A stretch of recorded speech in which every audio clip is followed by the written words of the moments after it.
फिर स्वर्ग में एक बड़ा चिन्ह दिखाई दिया, अर्थात एक स्त्री जो सूर्य ओढ़े हुई थी और चांद उसके पांवों तले था, और उसके सिर पर 12 तरह के मुकुट था। वह गर्भवती हुई और चिल्लाती थी, क्योंकि प्रसव की पीड़ा में थी। प्रकाशित वाक्य उसका 12वां अध्याय 1 से 2 वचन। This passage is a 2000-year prophecy. The woman in this passage is the nation of Israel. The child born is Jesus Christ, who will rule with a rod of iron after he returns in Revelation chapter 19 for 1000 years. The dragon, that is Satan, as we see in Revelation chapter 12 verse 9, tried to kill Jesus at the time of his birth but did not succeed. He will rule with the rod of ion. और वह बच्चा एकाएक परमेश्वर के पास और उसके सिंहासन के पास उठकर पहुंचा दिया गया। जो बच्चा है वो एकाएक परमेश्वर के पास और उसके सिंहासन के पास उठाकर पहुंचा दिया गया।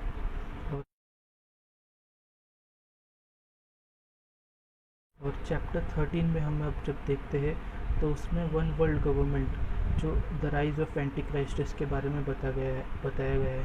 अभी भी हम देखते हैं कि जो वन वर्ल्ड गवर्नमेंट है उसकी पूरी रीति से प्लानिंग हो रही है, उसके लिए प्लेटफॉर्म बनाया जा रहा है ताकि धीरे धीरे the one world government will take place, यानी कि one religion world, one world, one language, one currency, ये सब चीज़ें उस वन वर्ल्ड गवर्नमेंट में होने वाली है, जिसका जिक्र बाइबल में ऑलरेडी कर दिया गया है। चैप्टर 13 में रेवलेशन के इसके बारे में बताया गया है, और एंटी क्राइस्ट के बारे में भी बताया गया है कि जब वो पावर में आता है, जब वो राइस में आता है। Economic sanctions will be placed on any who won't worship the anti Christ. जो भी एंटी क्राइस्ट की वर्शिप नहीं करेगा, जो भी उसे नहीं पूजेगा, वो इकोनॉमिकली बहुत ज़्यादा डाउन हो जाएगा, क्योंकि वो कुछ बाय नहीं कर सकेंगे और वो कुछ सेल नहीं कर सकेंगे, ना तो वो कुछ बेच सकेंगे ना तो वो कुछ ख़रीद सकेंगे, क्योंकि वो करने के लिए तुम्हें चिप की ज़रूरत पड़ेगी। जो 666 जो RFID चिप है उसे तुम्हें लेना पड़ेगा, उसके सिवाय तुम लेन देन नहीं कर सकते हैं। उसने छोटे बड़े, धनी कंगाल, स्वतंत्र दास सबके दाहिने हाथ या उनके माथे पर एक एक छाप करा दी, यानी कि जो चाहे स्वतंत्र हो या दास हो, चाहे वो फ्रीडम में हो या फिर वो बॉन्डेज में हो, उसके हाथ में या फिर उसके माथे पर एक छाप कर दी। और चाहे छोटा हो चाहे बड़ा हो, उन्हें भी, चाहे वो पैसे वाला हो बिना पैसे वाला हो, धनी हो या कंगाल हो, उसे भी वो छाप लेनी पड़ेगी। एक छाप करा दी कि उसको छोड़ जिस पर छाप अर्थात उस पशु का नाम या उसके नाम का अंक हो, अन्य कोई लेन देन न कर सकेगा। यानी कि जिसके पास वो छाप है, वही, वो जो पशु की छाप है जिसके पास, वही लेन देन कर सकता है। उसके अलावा दूसरा और कोई भी लेन देन नहीं कर सकता। अगर आपके पास छाप है तो ही आप लेन देन कर सकते हो, तो ये आप सब चीज़ें खरीद सकते हो, तो ये आपको सब चीज़ें मिलेगी, वरना आपको कुछ भी नहीं मिलेगा। आपको एजुकेशन नहीं मिलेगा, आपको फूड नहीं मिलेगा, आपको गैस कनेक्शन नहीं मिलेगा, आप कुछ नहीं कर सकते उसके सिवा। और आगे लिखा है, वर्स कंटिन्यू होती है, ध्यान से सुनिए। ज्ञान इसी में है, जिसे बुद्धि हो वह इस पशु का अंक जोड़ ले। अब हमें उस पशु का अंक बताया जा रहा है, तो उस पशु का अंक है क्योंकि वह मनुष्य का अंक है, और उसका अंक 666 है। 666 is the number of the beast. जो मार्क ऑफ द बीस्ट है वो है 66666। जब हम देखते हैं कि आजकल आज की जो बड़ी नामचीन कंपनियां हैं उनके भी लोगोस में 666 है, और ऐसे बहुत सारे बारकोड्स है जिसमें 666 है। और हम देखते हैं कि ऐसा आने वाले दिनों में बहुत कॉमन होने वाला है, क्योंकि प्लेटफॉर्म सजाया जा रहा है ताकि एंटी क्राइस्ट आ सके और वो पावर पे बैठ सके, पावर में आ सके और राज्य कर सके। वन वर्ल्ड गवर्नमेंट जल्द से जल्द आ सके, उसकी पूरी रीति से, बहुत अच्छी रीति से प्लानिंग की जा रही है। जो 4 बीस्ट है वो नेशंस है, of Daniel chapter 7, lion, beard, leopard and 10 horn beast become 1 beast. यानी कि वो लोग जो डैनियल चैप्टर 7 में अब तक 4 बीस्ट थे, लेकिन आगे चलकर वो 1 बीस्ट बन जाएंगे, ruled by the anti Christ, और उन्हें एंटी क्राइस्ट रूल करेगा। एंड द ड्रैगन यानी कि सैतान gives anti Christ his power for 42 months, यानी कि 42 मंथ्स तक एंटी क्राइस्ट पावर में रहने वाला है। ये हमें chapter 12 and chapter 13 one world government उसमें हम देखते हैं। फिर आगे हम देखते हैं चैप्टर 14, उसमें दिया गया है द लैम्प एंड 144,000, यानी कि जो मेमना है उसके बारे में हमें बताया गया है, और जो 1,44,000 है उन लोगों के बारे में हमें बताया गया है। सेम क्रोनोलॉजी है जो चैप्टर 7 में आपने देखी, उसी तरह चैप्टर 7 में हमने रैप्चर के बारे में देखा, और अब चैप्टर 14 देखिए क्या लिखा है। मैंने दृष्टि की और देखो एक उजला बादल है, और उस बादल पर मनुष्य के पुत्र सरीखा कोई बैठा है, जिसके सिर पर सोने का मुकुट और हाथ में चोखा हसुआ है। फिर एक और स्वर्गदूत ने मंदिर में से निकलकर उससे जो बादल पर बैठा था बड़े शब्द से पुकारकर कहा, अपना हसुआ लगाकर लवनी कर, क्योंकि लवने का समय आ पहुंचा है। तो आपने देखा कि इसमें लिखा है कि उसने दृष्टि की और देखा एक उजला बादल है, जिस पर मनुष्य के पुत्र सा सवार कोई बादलों पर आ रहा है। फिर एक स्वर्गदूत ने मंदिर में से निकलकर उससे जो बादल पर बैठा है मनुष्य सा पुत्र जो है, बड़े शब्द से पुकार कर कहा, अपना हसुआ लगाकर लवनी कर, क्योंकि लवने का समय आ पहुंचा है, इसलिए कि पृथ्वी की खेती पक चुकी है। अंत जो बादल पर बैठा था उसने पृथ्वी पर अपना हसुआ लगाया और पृथ्वी की लवनी कर ली, यानी कि काट लिया, जो बीज बोया गया था वो काट लिया, यानी कि रैप्चर हो चुका है। मसीह के जो लोग हैं उन्हें हम देखते हैं कि परमेश्वर ने अपने साथ स्वर्ग में उठा लिया गया है, और चैप्टर उठा लिया जाएगा चैप्टर 7 में, और चैप्टर 14 में सेम क्रोनोलॉजी है।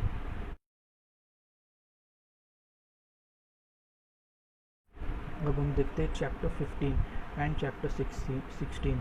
अब इसमें अभी तक तो हमने देखा कि लास्ट के जो 7 ट्रम्पेट्स थे वो हमने देखा, और अब हम देखेंगे कि जो लास्ट के 7 प्लेग्स है, जो वाइल्स जिन्हें कहा गया है, वो हम देखेंगे। अभी तक हमने 7 सील्स देखे, 7 ट्रम्पेट्स देखे, और अब हम देखेंगे लास्ट के 7 प्लेग्स, जो कि लास्ट प्लेग है। इसके बाद परमेश्वर का जो क्रोध है पृथ्वी पर से ख़त्म हो जाएगा। जो परमेश्वर का क्रोध इन लोगों पर हो रहा है वो ख़त्म हो जाएगा इस लास्ट के 7 वाइल्स के बाद, प्लेग्स के बाद। उनका इंट्रोडक्शन चैप्टर 15 में है। फिर मैंने स्वर्ग में एक और बड़ा और अद्भुत चिन्ह देखा। जो सेंट जॉन है उन्होंने स्वर्ग में एक बड़ा अद्भुत चिन्ह देखा, अर्थात 7 स्वर्गदूत जिनके पास 7 अंतिम विपत्तियाँ थी।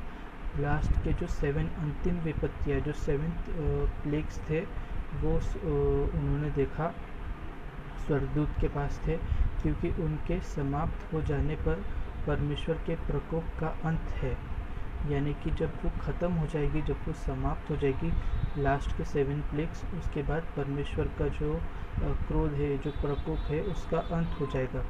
तब मैंने आग मिले हुए कांच का सा एक समुद्र देखा, और जो लोग उस पशु पर, उसकी मूर्ति पर और उसके नाम के अंक पर जयवंत हुए थे, उन्हें उस कांच के समुद्र के निकट परमेश्वर की विनाई को लिए खड़े देखा, यानी कि जो लोग उस पशु की और उस मूर्ति पर से उसके नाम के अंक पर जयवंत हुए थे।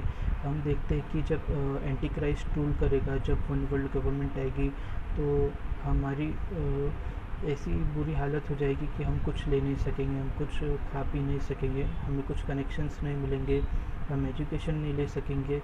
क्यों नहीं ले सकेंगे? क्योंकि हमारे पास मार्क ऑफ द बीस्ट नहीं होगा, क्योंकि हम वो छाप नहीं लेने वाले, क्योंकि परमेश्वर ने हमें वो लेने से मना किया गया है। तो जो ये सब नहीं लेंगे, चाहे हमें धरती पर कितनी भी विपत्तियों का सामना करना पड़े, चाहे हम कितने भी ट्रायल्स एंड ट्रिबुलेशंस में चले जाए, लेकिन परमेश्वर हमारे साथ उसमें बने रहेंगे। तो जो वो लोग नहीं लेंगे तो उनके लिए लिखा गया है कि परमेश्वर की वीणाओं को लिए हुए खड़े देखा, यानी कि वहाँ पर लिखा गया है कि हम इतने फॉर्चुनेट होने वाले हैं कि हम परमेश्वर की वीणाओं को लिए खड़े रहेंगे वहाँ पर, और हम वीणाएँ बजा सकेंगे और एक सॉन्ग भी गा सकेंगे, जो कि सॉन्ग ऑफ प्रॉफिट मोसेस है, जिसे ड्यूट्रोनॉमी यानी कि अनुवाद चैप्टर 32 में बताया गया है। वो है, वे परमेश्वर के दास मूसा का गीत और मेमने का गीत गाकर कहते थे, हे सर्वशक्तिमान प्रभु परमेश्वर, तेरे कार्य महान और अद्भुत है। हे युगानुयुग के राजा, तेरी चाल ठीक और सच्ची है। हे प्रभु, कौन तुझसे न डरेगा और तेरे नाम की महिमा न करेगा, यानी कि कोई है ऐसा कि जो परमेश्वर से ना डरे और उसकी महिमा ना करे? ऐसा कोई नहीं, क्योंकि केवल तू ही पवित्र है। ओनली जीसस इज होली, वह पवित्र है, यीशु मसीह। सारी जातियाँ आकर तेरे सामने दंडवत करेगी। हम देखते हैं कि संसार में जितनी भी जातियाँ हैं, जितने भी रिलीजन्स है, सब के सब आकर प्रभु यीशु मसीह के सामने फ्यूचर में, एंड में दंडवत करने वाले हैं, क्योंकि तेरे न्याय के काम प्रकट हो गए। मतलब जो जस्टिस जीसस क्राइस्ट करने वाले लास्ट में, वो प्रकट होने वाला है। इसीलिए सब जातियों के लोग आकर परमेश्वर के सामने दंडवत करेंगे। ये चैप्टर 15 था। चैप्टर 16 में हम देखते हैं angels are ready to pour out the vials of the bright of God, जो 7 अंतिम विपत्तियाँ थी। तो वो चैप्टर 16 में जो एंजल्स है वो रेडी है, वो 7 विपत्तियों को पृथ्वी पर डालने के लिए। जो वाइल्स है, जो परमेश्वर के क्रोध से भरे हुए जो विपत्तियाँ है, वो मैं आपको शॉर्ट में बताता हूँ। वो है वाइल्स पोर्ड अपॉन अर्थ, यानी कि अर्थ के ऊपर वो विपत्ति डाली जाएगी। सी, फिर river, sun, beast, river Euphrates, air thundering and hail, यानी कि धरती पर और समुद्र में और नदी में, और सन यानी कि सूर्य, और जो बीस्ट है उस पर, और जो रिवर यूफ्रेटिस है उसमें, और जो एयर थंडरिंग एंड हेल है यानी कि एयर में, वो 7 जो वाइल्स है वो डाले जाएंगे। और वो बहुत ही पेनफुल होने वाले, बहुत ही सॉरोफुल होने वाले। जो लोग इस वाइल्स को फेस करेंगे वो बहुत ज़्यादा टेरिबल होगा। But peoples will still not repent, यानी कि इतनी परमेश्वर का क्रोध उनके ऊपर आने वाला है, इतना उनको परमेश्वर का जो क्रोध है उसका सामना करने वाले हैं वो लोग। उसके बाद भी वो लोग पश्चाताप अंतःकरण नहीं रखने वाले हैं, उसके बाद भी वो परमेश्वर को कर्स करने वाले हैं। उसका अच्छा सा एग्जाम्पल हमें बाइबल में मिलता है। जब जॉब को यानी कि ईयोब को जब बहुत सारी ट्रायल्स और ट्रिबुलेशंस का सामना करना पड़ा, तो उसकी वाइफ ने उसे कहा, कर्स गॉड एंड डाई, परमेश्वर को श्राप दो और मर जाओ। तो इसी प्रकार से अंत में भी होने वाला है कि लोग परमेश्वर के नाम की हाय हाय करेंगे और परमेश्वर को अपना स्वीकार नहीं करेंगे और फिर भी परमेश्वर के विरुद्ध ही रहेंगे। मनुष्य बड़ी तपन से झुलस गए और परमेश्वर के नाम की, जिसे इन विपत्तियों पर अधिकार है, निंदा की, पर उसकी महिमा करने के लिए मन न फिराया, यानी कि उन्होंने मन नहीं फिराया और उसकी महिमा करने के लिए उन्होंने ऐसा काम नहीं किया, कुछ उन्होंने रिपेंटेंस नहीं किया, उन्होंने अपना मन नहीं फिराया और परमेश्वर की महिमा तो उन्होंने बिल्कुल भी नहीं की। इतना उनके ऊपर 7 हमने देखा कि ट्रम्पेट्स तो परमेश्वर के क्रोध से भरे हुए डाले गए और 7 वायल्स उनके ऊपर है, उसके बाद भी वो लोगों ने रिपेंट नहीं किया।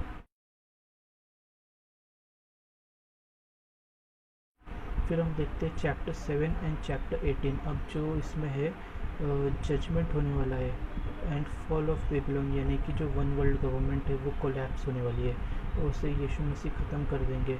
और जो जजमेंट है उन लोगों की होने वाली है चैप्टर 17 एंड चैप्टर 18 में, ताकि एंटी क्राइस्ट को हराया जा सके।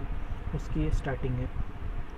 जिन 7 स्वर्गदूतों के पास वे 7 कटोरे थे, उनमें से एक ने आकर मुझसे यह कहा, इधर आ, मैं तुझे उस बड़ी वेश्या का दंड दिखाऊं जो बहुत से पानी पर बैठी है जिसके साथ पृथ्वी के राजाओं ने व्यभिचार किया और पृथ्वी के रहने वाले उसके व्यभिचार की मदिरा से मतवाले हो गए थे। तब वह मुझे आत्मा में जंगल को ले गया और मैंने लाल रंग के पशु पर, जो निंदा के नाम और भरा हुआ था और जिसके 7 सिर और 10 सिंह थे, एक स्त्री को बैठे हुए देखा।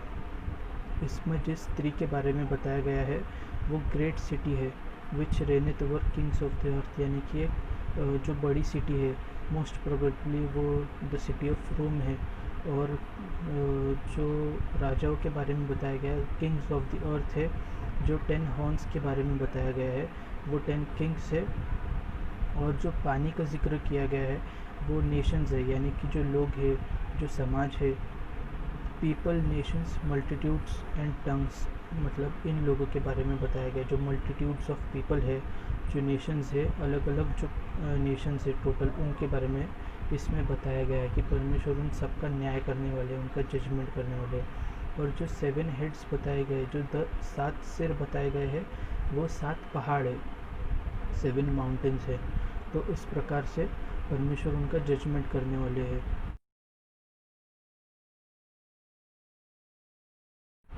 चैप्टर 18 में हम अब डिस्ट्रक्शन देखेंगे। परमेश्वर ने जजमेंट किया, अब चैप्टर 18 में उनका डिस्ट्रक्शन होने वाला है, बेबीलोन का, यानी कि वन वर्ल्ड गवर्नमेंट का डिस्ट्रक्शन इसमें बताया गया है। इसमें बताया गया है Babylon distracted with in an hour, 1 घंटे के अंदर उसका डिस्ट्रक्शन हो जाएगा। परमेश्वर के लिए कोई बड़ी बात नहीं है एंटी क्राइस्ट या फिर ये वन वर्ल्ड गवर्नमेंट को हटाना। इसके बाद मैंने एक स्वर्गदूत को स्वर्ग से उतरते देखा, जिसे बड़ा अधिकार प्राप्त था और पृथ्वी उसके तेज से चमक उठी। यानी कि एक स्वर्गदूत को स्वर्ग से उतरते देखा जिसे बड़ा अधिकार प्राप्त था और पृथ्वी उसके तेज से चमक उठी। उसने ऊंचे शब्द से पुकारकर कहा, गिर गया, बड़ा बेबीलोन गिर गया, यानी कि fallen, the great Babylon is fallen, यानी कि जो वन वर्ल्ड गवर्नमेंट है वो कोलैप्स हो चुकी है। वह दुष्ट आत्माओं का निवास है और हर एक अशुद्ध आत्मा का अड्डा है और हर एक अशुद्ध और घृणित पक्षी का अड्डा हो गया, क्योंकि उसके व्यभिचार की भयानक मदिरा के कारण सब जातियां गिर गई है। जो वन वर्ल्ड गवर्नमेंट हम देखते हैं कि पूरी जो नेशंस है, जो सब नेशंस है, वो एक साथ यूनाइट होकर one religion, one currency, one language और वन नेशन जो बनने वाले हैं, तो उसका डिस्ट्रक्शन इसमें बताया गया है कि परमेश्वर उन सब जातियों को ख़त्म कर देंगे और पृथ्वी के व्यापारी उसके सुख विलास की बहुतायत के कारण धनवान हुए हैं।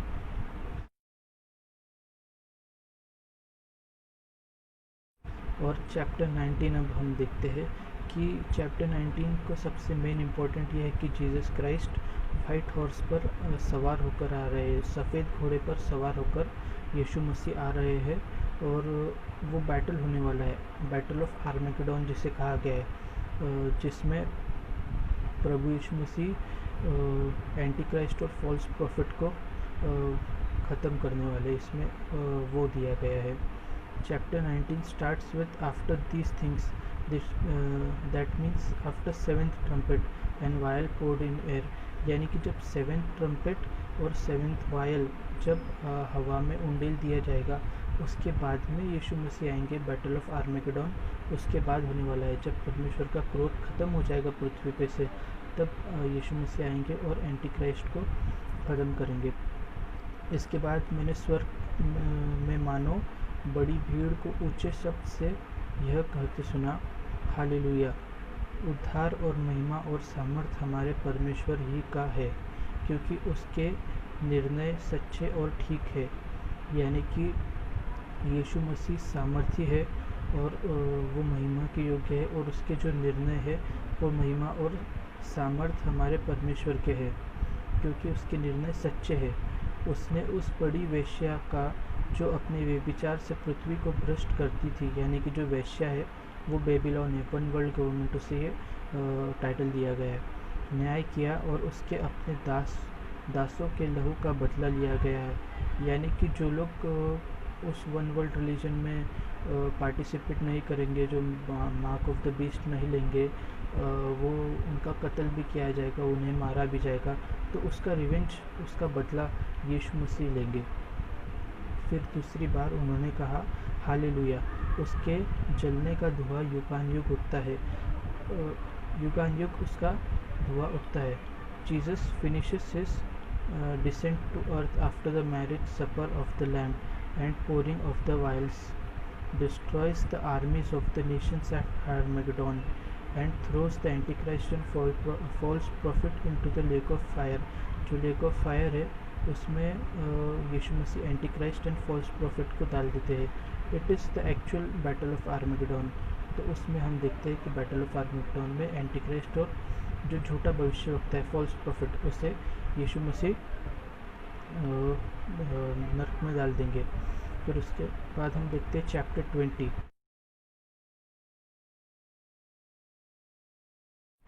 द बाइंडिंग ऑफ शैतान for 1000 years and raining with Christ, यानी कि जो शैतान है उसका 1000 वर्ष तक उसको बांध दिया जाएगा और हम यीशु मसीह के साथ उसके बाद राज्य करेंगे। और फिर उसके बाद में the great white throne judgement होने वाली है। फिर मैंने एक स्वर्गदूत को स्वर्ग से उतरते देखा, जिसके हाथ में अथाह कुंड की कुंजी और एक बड़ी जंजीर थी। एक स्वर्गदूत को सेंट जॉन ने उतरते हुए देखा, जिसके हाथ में एक कुंड की कुंजी और एक बड़ी जंजीर थी। उसने उस अजगर अर्थात पुराने सांप को, जो इब्लिस और शैतान है, पकड़ के 1000 वर्ष के लिए बांध दिया। यानी कि एक एंजल रहेगा, एक स्वर्गदूत रहेगा जो जिसके पास कुंजी और एक बड़ी जंजीर रहेगी। उस जंजीर से वो जो शैतान है, जो सेटन है, उसे 1000 वर्ष तक बांध दिया जाएगा और उसे अथाह कुंड में डालकर बंद कर दिया और उसे पर मुहर लगा दी कि वह 1000 वर्ष के पूरे होने तक जाति जाति के लोगों को फिर से न भरमाए। जो बॉटमलेस पिट है उसमें सैटन को डाल दिया जाएगा 1000 साल के लिए। 1000 साल तक वो बॉटमलेस पिट में रहेगा, स्वर्गदूत उसे डाल देगा उसमें, ताकि वो आगे चल के 1000 वर्ष तक एटलीस्ट कि वो नेशंस को ना भरमाए, वो लोगों को ना बहकाए। इसके बाद अवश्य है कि वह थोड़ी देर के लिए फिर खोला जाए। अब 1000 वर्ष पूरे होने के बाद वो थोड़ी देर के लिए फिर से खोला जाएगा, लेकिन जब वो बाइंड कर दिया जाएगा, जब उसे बांध लिया जाएगा और उसे अतः कुंड में डाल दिया जाएगा, उसके बाद में हम 1000 वर्ष तक परमेश्वर के साथ राज्य करेंगे। और जब हमारा 1000 वर्ष राज्य करना कंप्लीट हो जाएगा परमेश्वर के साथ, उसके बाद उसे खोला जाएगा थोड़ी देर के लिए सिर्फ। हम देखते हैं कि जब उसे बांध दिया जाएगा 1000 वर्ष के लिए, उसके बाद हम राज्य करेंगे। उसका वर्ष है प्रकाशित वाक्य उसका 20वां अध्याय और 4थे वचन में। फिर मैंने सिंहासन देखे और उन पर लोग बैठ गए और उनके न्याय करने का अधिकार दिया गया। मैंने उनकी आत्माओं को भी देखा, यानी कि एक सिंहासन उसने देखा और उन पर लोग बैठ गए और उनको न्याय करने का अधिकार दिया गया। We will rule and reign with Christ, हम यीशु मसीह के साथ रूल एंड रेन, हम परमेश्वर के साथ राज्य करने वाले हैं, उसके बारे में ये बताया गया है। मैंने उनकी आत्माओं को भी देखा जिनके सिर यीशु की गवाही देने और परमेश्वर के वचन के कारण काटे गए थे। वो लोगों को भी सेंट जॉन ने देखा जिनका सर काट दिया गया प्रभु यीशु मसीह की गवाही के लिए, जो झुके नहीं, जो डरे नहीं और जिन्होंने किसी भी हाल में एक्सेप्ट नहीं किया एंटी क्राइस्ट के सामने झुकना, उसकी वर्शिप करना या उसको पूजना या मार्क ऑफ द बीस्ट लेना, चाहे उनकी मौत क्यों ना हो जाए, चाहे उनका कत्ल क्यों ना हो जाए। तो उन लोगों को स्पेशल प्रिविलेज, उन लोगों को सेंट जॉन ने ड्रीम्स एंड विजन्स में देखा है, जो यीशु मसीह के साथ 1000 वर्ष तक राज्य करेंगे और जिन्होंने न उस पशु की और उसकी मूर्ति की पूजा की थी और उसकी छाप अपने माथे और हाथों पर ली थी। वे जीवित होकर मसीह के साथ 1000 वर्ष तक राज्य करते रहे। प्रकाशित वाक्य चैप्टर 20 वर्स 4। और जब 1000 वर्ष हो जाएंगे हमारे यीशु मसीह के साथ राज्य करने के, उसके बाद बैटल ऑफ गॉग एंड मैगोग जिसे कहा गया है, आफ्टर मिलेनियम, 1000 वर्ष के बाद जो होने वाला है शैतान के और यीशु मसीह के बीच में। उनका भरमाने वाला शैतान आग और गंधक की उस झील में जिसमें वह पशु और झूठा भविष्यवक्ता भी होगा, यानी कि जो झूठा भविष्यवक्ता और पशु यानी कि एंटी क्राइस्ट और फॉल्स प्रॉफिट जो आग की बंधक में डाले गए थे, लास्ट में शैतान को भी हमेशा हमेशा के लिए अब उधर डाल दिया जाएगा और अब वो थोड़ी देर के लिए भी नहीं खोला जाएगा, हमेशा के लिए वो वही तड़पते रहेगा और वही उसको सज़ा मिलती रहेगी। उनका भरमाने वाला शैतान आग और गंधक की उस झील में जिसमें वह पशु और झूठा भविष्यवक्ता भी होगा डाल दिया जाएगा और वे रात दिन युगानुयुग पीड़ा में तड़पते रहेंगे, रात दिन हमेशा के लिए वो तड़पते रहेंगे।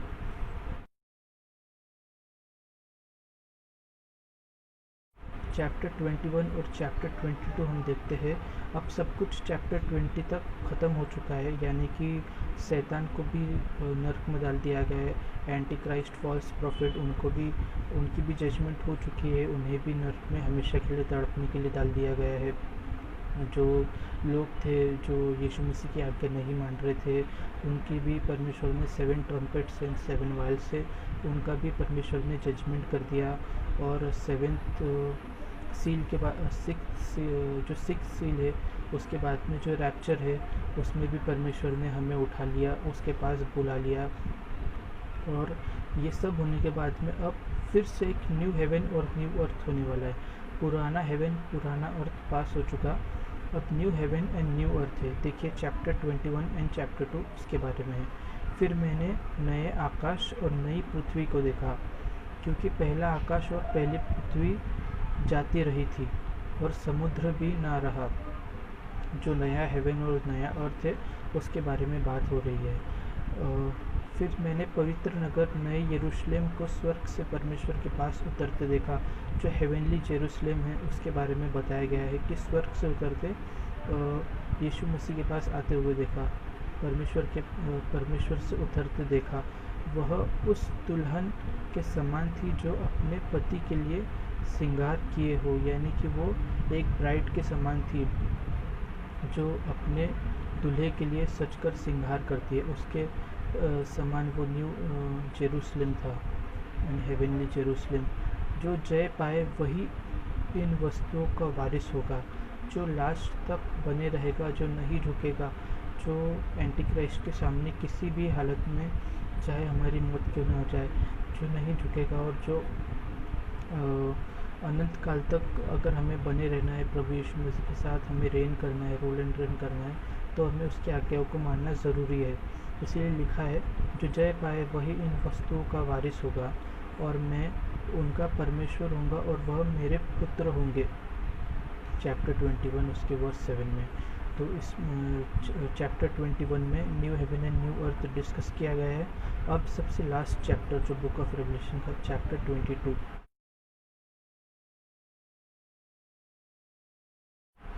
उस नगर की सड़क के बीच बहती थी, उस नगर की सड़क के बीचों बीच बहती थी नदी के इस पार व और उस पार जीवन का वृक्ष था। जो जीवन का वृक्ष है वो स्टार्टिंग में भी था, द ट्री ऑफ लाइफ जिसे कहा गया है। उसके 12 प्रकार के फल लगे थे, 12 प्रकार के फल उस जीवन के वृक्ष में लगे थे और वह हर महीने फलता था और वृक्ष के पत्तों से जाति जाति के लोग चंगे होते थे। उस वृक्ष के पत्तों से ही लोग जाति जाति के लोग चंगे हो जाते थे और हर महीने एक नया फल, हर महीने एक नया फल लगता था और टोटल ऐसे उसमें 12 फल हम देखते हैं। और उसे प्रकाशित वाक्य 22वें अध्याय और 2nd वर्ष में बताया गया है। और जब बुक एंड होती है तो वो एक प्रॉमिस के साथ एंड होती है। चैप्टर 22 और 7 में जीसस इज कमिंग क्विकली उसके बारे में बताया गया है। देख मैं शीघ्र आने वाला हूँ, यानी कि यीशु मसीह जो जल्द आने वाले हैं। धन्य है वह जो इस पुस्तक की भविष्यवाणी की बातें मानता है। स्टार्टिंग में हमने देखा रेवलेशन चैप्टर 1 और वर्स 3 में, उसमें लिखा है धन्य है वह जो इस भविष्यवाणी की बातों को मानता है। और चैप्टर 22 वर्स 7 जब बुक एंड हो रही है तब भी यही बात बताई गई है, धन्य है वह जो इस पुस्तक की भविष्यवाणी की बातें मानता है। हो सकता है कि हमें पता हो लेकिन हम मानते नहीं हो, विश्वास नहीं करते हो, लेकिन विश्वास करना अवश्य है क्योंकि परमेश्वर का वचन सच्चा है। और लास्ट में जब हम ये देखते हैं कि चैप्टर 10 में हम देखते हैं कि परमेश्वर उसे रेवलेशन देना बंद कर देते हैं सेंट जॉन को। परमेश्वर उसे जो वो लिखने वाला होता है परमेश्वर उसे नहीं बताते और वो नहीं लिख पाता। लेकिन लास्ट में हम देखते हैं चैप्टर 22 के 10th वर्स में कि अब परमेश्वर उससे बोलते हैं कि अब तुम लिख सकते हो। अब उससे परमेश्वर कुछ भी नहीं छुपाते क्योंकि समय बहुत निकट है।